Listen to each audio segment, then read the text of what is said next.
Hey everyone, happy Friday. Welcome to the Cannabis Technologist. And with me today, I've got a really unique interview lined up with the CEO of GrowX, JP Martin. How are you doing today, JP? Doing great, Rob. Thank you so much for being here. Well, thank you for taking the time. You've got a really rich, interesting background. Just for our listeners, I'm going to start just to kind of educate quickly on your background, JP. I know you've got a background in business and computer science at the University of San Diego, and that your career has stretched from Bose Allen, more specifically working with the NSA, to Advantage Solutions, and then to SpaceX as a senior app developer, and now you're the CEO of GrowX. And as I've learned and researched about you, it kind of feels like software engineering might be your first love. I'm curious to get you to touch on that and how you've been able to cultivate such unique work experiences to get you to where you are now. Absolutely. I think that there's a little bit of luck and a lot of intention with all of those things. My career has been in software development was varied, as you saw, from defense contracting to aerospace to consumer marketing, and they all provided very different experiences, and I'm grateful for all of them. I ended up on the East Coast with Booz Allen Hamilton as a referral through one of my college friends, and that was actually a really amazing start to my career. Exposed to things that I never thought that I would be, and got the opportunity to do work that had a lot of visibility. There was actually one project I was on where I presented to a group of over 300 government stakeholders. We were doing work on biometric data security and hardware cryptography, so that was interesting. It also gave me a very interesting insight into the land of government contracting, and I quickly saw that that was not where I wanted to be. And ended up moving back to the West Coast and was offered a position at Advantage Solutions with one of my former colleagues from Booz Allen. Was working in consumer marketing efforts there. They're one of the largest consumer packaged goods sales and marketing companies in the world. And we worked on their CRM platform. And it was around the 1 year mark there when I was offered the position at SpaceX. And I had a lifelong interest in aerospace as a result of my grandfather being involved in that field. And so when that opportunity came up, I jumped on it. And frankly, I think my year there has provided more value to me going into this entrepreneurial journey than anything else. I mean, the quote-unquote street cred that comes with that association has continued to pay dividends. Yeah, I can imagine. It's something that kind of leaped out at me. Do you mind touching on that just real quickly? What were it sounds like it was an invaluable experience, and what were some of the big takeaways? Sure. So I was a software developer there on their ERP system, or Enterprise Resource Planning System, basically what this industry likes to call the seed to sale system. I was on a team with 40 other developers, and they were just really some of the smartest people in the field in the world. And being surrounded by them, as well as all the other amazingly talented engineers and other function people at that organization was one of the most inspiring things that I've ever been a part of. We basically lived there. They served us breakfast, lunch, and dinner, so we were there 10 to 10 pretty much 6 days a week.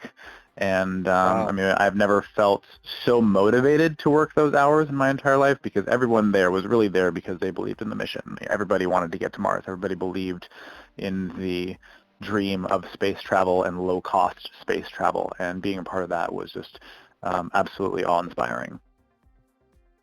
That is so interesting. So how did you first become interested in aeroponics? So it was a little over 5 years ago that I planted my first cannabis seed as a medical card holder in the state of California. It was kind of in the peak of the California drought, and I was dating someone that was a heavy medical user, and I was supporting her at the time and spending quite a bit of money buying medicine, and we thought maybe we should just start growing it. And so me being kind of my geeky self, started looking at ways to automate the things that we were doing. My first grow was a seed from a bag in a pot of soil underneath a desk lamp, and it quickly turned into a passion. Yeah, frankly, I didn't think the thing was even going to sprout, and then it did, and it started to grow, and I was just fascinated and started obsessing over, what I could do to make it the best product that I could. And during those investigations, stumbled upon aeroponics, stumbled upon the NASA research that was done on the Mir space station back in 1996 and 1997, saw that they showed that it could reduce water consumption by like 98% versus traditional outdoor farming, and as well as increase growth rates and actually increase nutrient content of, in their case, food. In the case of cannabis, we end up with higher cannabinoid and terpene content. And I was like, why is not every farm in the world utilizing this technology? And so I built my own little system. Well, so I first looked at what was available to buy. It didn't look like anything I couldn't build myself, so I did build my own system, and my nozzles clogged within the first week, and my plants died. I was like, okay, well, this is a little bit harder than it looks, and that was really the impetus that set me down this path to build a aeroponic system that was reliable and commercially scalable and cost-effective, and that was really the inception of GrowX. Okay. Can you touch real quickly for our listeners on the difference between aeroponics versus hydroponics? The pros and cons of those different models of growing. Sure. So hydro, meaning water, right, involves some sort of liquid medium. There's a multitude of hydroponic methodologies. There's deep water culture, nutrient flow technique. There's more of a top drip approach with either rock wool or cocoa being popular mediums. Ebb and flow is another type of technique. With aeroponics, there's no media whatsoever. The roots are actually suspended in air inside of a light-tight chamber where they're periodically misted with the nutrient solution. Now, the key to a true aeroponic system has to do with the size of those water droplets and actually the speed of those water droplets. There's a distinction between a low-pressure and a high-pressure aeroponic system, or a true versus fake aeroponic system. A low-pressure system is akin to essentially sprinkler sprayers, just blasting the roots with large and fast water droplets. And the problem with that is it actually damages the roots. It prevents the development of what are called root hairs, which are single elongated cells that are about 10 microns wide by 100 microns long. And the development of those massively increases the surface area of the root structure. And the idea with an aeroponic system, when tuned correctly, is that if we think of photosynthesis as a zero-sum game with carbon being one of the primary outputs, carbon being the building blocks of cell walls, that carbon can go to one of two places. It can go to the roots, or it can go to the shoots. And if you're growing something like cannabis, where you're interested in the size and quality of the flowers, you don't want that plant's energy going towards building unnecessary root structure. And so the idea is that you tune the system so the plant only has as much roots as it needs to produce maximum output. Interesting. So, JP, what pushed you to take the leap from SpaceX, start your own business? I understand your personal passion with the gal you were dating, but that's one thing. But then to take that leap and start your own company is quite a big one. Can you talk about what were some of those things that made you decide to do that? Absolutely. I think, my whole life I had kind of seen myself as doing something on my own. I had always had lots of ideas. None of them I was passionate enough about to really take the risk on them and to really dedicate my whole life and being to those until this. And this is really around kind of my passion for the environment and really around water conservation. Is really my reason to exist at this point, is protecting our clean water supplies for future generations. So by the time I started at SpaceX, I had already been working on this for about 2 years. And I was a contractor at SpaceX, and actually I was part of a massive swath of layoffs they did in the summer of, was it 2013? I believe 2014? 2014. And so at that point, I had enough interest in this, but wasn't quite feeling confident enough to jump off the entrepreneurial cliff. And so I actually ended up taking a another job briefly, just to continue paying the bills while I figured out what I was going to do. And then it was about 6 months later that I made the decision to start doing this. Okay. Now, typically it's a sum of many parts. How did you go about finding partners with the right skill sets to get this thing moving? Yeah, so when I left the working world, I knew that I knew what I did about software and enterprise software and the considerations around there. I knew what I had taught myself about plant science and growing cannabis specifically over the previous few years. But I knew that I needed two kind of like main other skill sets. One being kind of business, someone that has had experience raising money and talking to investors and knowing how to navigate that world, because that world was totally foreign to me. Again, outside of my business minor. And then I also needed someone that was a hardware expert, someone that could do the electrical engineering specifically. At that time, the product was very focused around LED lighting. It was more of a fully integrated product that included not only the aeroponics, but also LED lighting and climate control. And I actually met both of my co-founders within a day of each other at the Consumer Electronics Showcase in Las Vegas in 2015. Okay. That's funny. I was there. Very the synchronicity of the universe. Yeah, we're all tied together on some level. Well, that's a good segue to my next question. I understand that the product concept kind of tweaked and morphed over time. So what was kind of the initial concept, and then apparently you had switched gears. Can you touch on that? Yeah, so the initial concept, again, was a kind of a fully integrated pod that included an aeroponic base, a cylindrical configuration with a cylindrically designed light fixture. There's this phrase called vertical scrog, or screen of green, where various kind of home growers had done these vertical cylindrical designs with lights in the center to basically maximize canopy surface area within a given square footage of space, and I really liked that idea. So our first product, or our first prototype, was actually the light fixture, and then we added the aeroponics to it. And as we were going through the fundraising process, there's this whole concept of MVP, or minimum viable product. And we realized that it was going to be quite a bit of money to focus on all of those various subsystems and the complexities of the interactions between them. And so we kind of looked at all of them, and we decided that, well, one, the LED market was already extremely saturated at that point, so trying to do something in that particular space didn't seem like a great way to differentiate ourselves. And when we landed on the aeroponics, we're like, okay, well, no one's really figured out aeroponics yet. No one's really done it well. And so if we focus just on that one, we can develop a product for a lot less initial capital, but two, also really dive into the market, into a segment that doesn't really have any competition. Gotcha. So on a high level, JP, and without giving away the goods, what does GrowX technology, how do you guys set yourself apart from other aeroponic systems? Yeah, so the first kind of high level statement would be that this is a true high pressure aeroponic system. So we are atomizing the water and nutrient particles to the size that qualifies as an aeroponic system, and I can't get into specific details as to where we are at in terms of that range, but this is a true high pressure system. From there, as I went through my own iterations of building my own system, there were kind of three primary failure modes that I identified as what needed to be addressed for a system to be commercially reliable. The first being nozzle clogging. So traditional high-pressure aeroponic systems rely on hydraulic atomization, which is basically a high-pressure pump and a nozzle with a very, very small opening, like the size of a pinhead.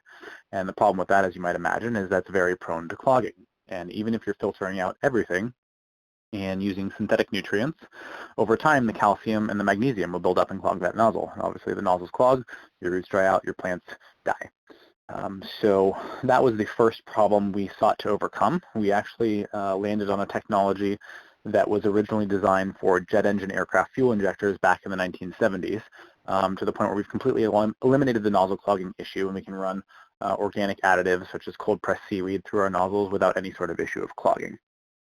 The second primary failure mode that I experienced had to do with bacteriological and viral infections in the root zone due to root zone temperature. So in an aeroponic environment, when you have no media, there's no buffer around the roots.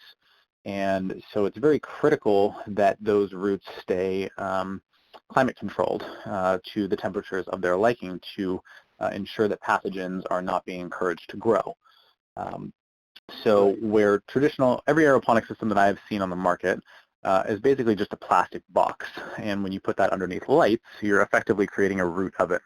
So our system is both insulated and actively temperature controlled so that you can set a desired root temperature. And it will hold that within a wide range of ambient operating conditions to deal with any potential failures in HVAC as well for, again, kind of facility level risk mitigation. The third challenge with aeroponics that I encountered had to do with how often you're actually spraying the roots. So traditional aeroponics, much like traditional irrigation systems, rely on arbitrary user-defined timings, right? Just like your system at home, you're going to water for maybe 10 minutes and every other day. With aeroponics, growers will sit there and spray for a few seconds, wait for the plant to start to wilt, and then kind of dial back the timing. And then kind of set it and forget it, which is great for those exact conditions during that particular part of the day cycle with that particular strain. Yeah. When you start to look at, even over the course of one day, how the plant metabolic processes change in between day and night, what I found was that, or what I realized was that we needed a dynamic system that took into account the environmental conditions, temperature, humidity, CO2, light levels and oxygen, as well as factors such as the strain and the age of the strain and the number of plants in the system to be able to determine precisely when and how much to water based on what the plants are actually telling us and not any sort of arbitrary timing. And so that's what we have built. It's basically a dynamic watering system that relies on a variety of sensors in the canopy and the root chamber, as well as on the plant itself and computer vision sensors above the plant to make that determination. So we've taken the guesswork out of aeroponics, and that's really the beauty of the software platform that we've built. And the cool thing about that software platform is that doesn't actually just apply to aeroponics. We plan on marketing that technology to everyone as kind of a standalone product that could be used with soil or with hydroponics. Okay, that illustrates it really well. I want to ask you kind of a dumb question. I've been to your blog and I was reading what really struck me, and I've read some of this anecdotally before, how devastating pesticides can be, particularly on marijuana. And I'm wondering, given how effective the efficacy of this whole system you've got to create such a safe, sterile environment, do you imagine a point, and maybe we're there, that there will be no need for any kind of pesticides or alternative treatments to protect plants from fungi and what have you? Absolutely. With the technology that we have available to us with regards to clean room design and technology-based integrated pest management solutions such as UVC light, from my perspective, there is no excuse for anyone to be using pesticides on a medicinal crop or a food crop, or really any crop for that matter. Now, most people have issues because they have facilities that are allowing pathogens in. And most people don't have standard operating procedures in place to ensure that their employees aren't building or aren't bringing pathogens in. Most folks that I know that work at grows also have their own grows. And so, if they're going and tending to their home plants and they pick something up and then they come to work, you could have the cleanest facility in the world and it only takes one person coming in to throw all that off. Interesting. So I know you're in the process of doing a second raise. I'm sure there's several lessons you've learned, on your initial one. Can you share some of those lessons with our audience? Absolutely, yeah. Lots and lots of lessons that I've learned over the last almost 3 years now since starting this company. Yeah. So when we came out and started fundraising, we started fundraising very aggressively and way too early. We were initially asking for $2 million with basically a a barely functioning LED light and a nice deck, and obviously that didn't go very well. If I had to do this again, I one would have spent a lot more time on my own building some sort of minimally functional product to prove some of the value proposition before going out and asking anybody else for money. I think that would have saved me a lot of time and headache, and also would have greatly improved the efficiency of the fundraising process. The other thing was really the story we were telling. The story is the most important thing, and how you are conveying what you're trying to do, why you're trying to do it, and really if you're going after venture capital money, you need to be able to show how they're going to get the 10x, the 100x, the unicorn valuation. And if you don't have a clear path to that, then you shouldn't be talking to VCs. And frankly, most people say that you shouldn't go after VC money unless you need it because the terms are not great.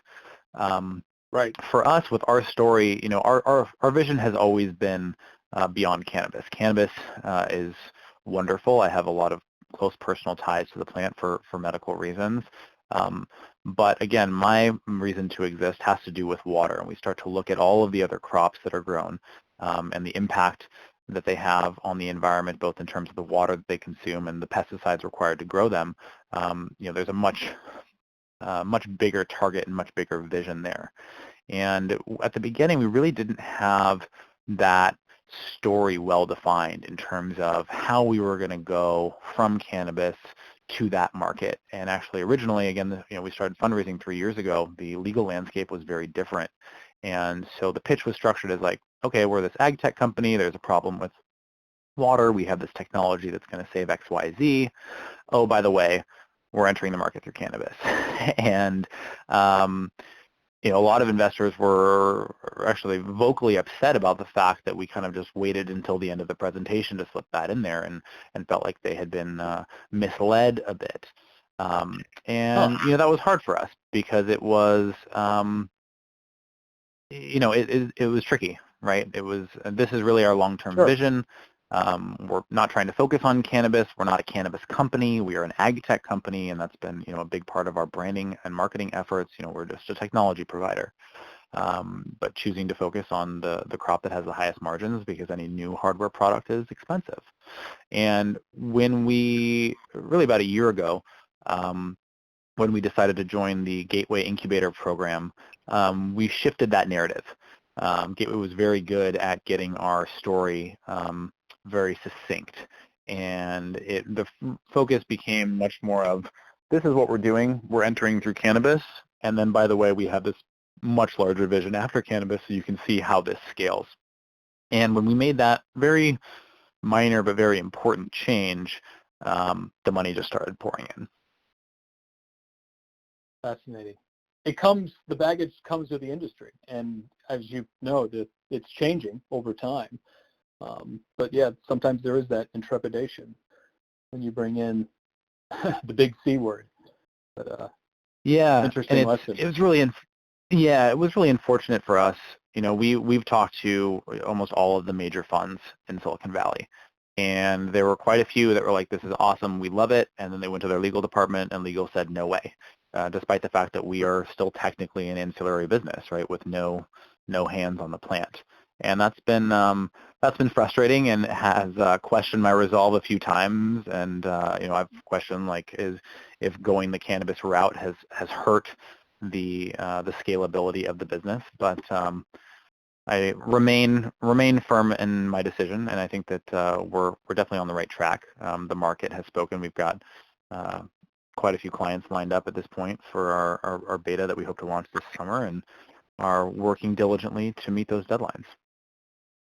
Yeah, well, that's the first thing I see on the website. Pilot programs sold out. Curious to know how many pilot programs do you have running, and what are the next steps to scale GrowX? What are the things we can see in the near future? Yeah, so we had 2 pilots last year, one in San Francisco, one in Colorado. And I think pilot was probably not the best word to use for those. They were more of R&D partnerships. We were still very, very early in the product development at that point, but it was very important for us to get the prototypes in the hands of large-scale commercial customers. Our Colorado client's the 10th largest producer in the state, and they were instrumental in data gathering and feedback on the development of the product. For anyone that is developing a product, I think one of the biggest lessons or takeaways is that you want to get your users engaged as soon as possible to make sure that you are actually building something that people want and are not working in a bubble. And so getting that customer feedback is critical, and I am very, very grateful for the folks that believed in us enough at that point to make a bet on us. So from there, we were fortunate to have some good PR come out about us, and that has netted us over $21 million at this point in LOIs for our beta program. I think we're right around like 40,000 units at this point. So that'll probably take us a good year to fulfill, if not more than that. But that is from 9 different businesses at this point. And we are hoping that our first production run will happen sometime this summer so that we can start to deliver those units. Fascinating. Now, you touched on this is kind of phase 1, and that the long-term plan is to branch outside of the cannabis industry. I'm curious, can you wade into that pond a little bit? Like what kinds of ag or growing, what kinds of horticulture would be of interest with this kind of system? Absolutely. So in thinking about how we were going to scale, food is obviously in the forefront of everyone's mind. There's been a huge push into indoor farming and vertical farming over the last 2 years. You may have seen that deal that was done in August by SoftBank with that $200 million investment into Plenty, which is a hydroponics-based indoor farm startup out of South San Francisco that Jeff Bezos from Amazon also participated in. So in looking at that, that market, as far as I'm concerned, is pretty saturated, and it's also fairly limited in that there are only a handful of crops that make sense to grow indoors, given their market pricing and given the cost of the lighting, and that's really leafy greens today, aside from cannabis. And so as opposed to trying to compete with the myriad of companies in that space, for me, again, my interest being really protecting the environment, protecting water, I'm like, okay, what are all of the other crops that we're growing for industrial purposes? And out of those crops, what are the most environmentally impactful, and what are the highest margin? And then basically using that overlapping Venn diagram to determine what our go-to-market strategy would be. And what we've looked at has kind of led us to believe that hops is going to make the most logical sense. One, obviously for the sake that hops and cannabis are in the same family. They're both in the Cannabisae family. But hops is also one of the most water-intensive crops that we grow. And in the United States, it's grown primarily in the deserts of the Pacific Northwest where there is no water because of its high susceptibility to humidity-related disease.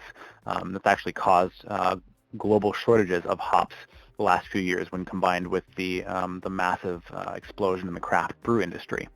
I also have some personal connections to one of the largest beer manufacturers in the world, and so once the system is a little bit more mature, we will be approaching them about growing their hops for them. Makes a lot of sense. Very fascinating stuff, JP. And we're out of time. For our listeners, though, I would like to direct them, JP, how would you connect them who want to learn more about GrowX? Where would you send them? Yeah, so our website is GrowX, GrowX.io. And then you can also find us on all the various social media accounts at GrowX Inc. GrowXINC on Facebook and Instagram. We're also on LinkedIn and Twitter. Good stuff.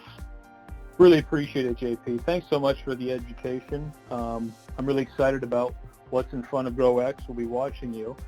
Would you like to do this again sometime? Absolutely, Rob. Thank you very much again for the opportunity. It was a pleasure talking to you. And me as well. Thanks, JP. All right, take care. That's it, everyone.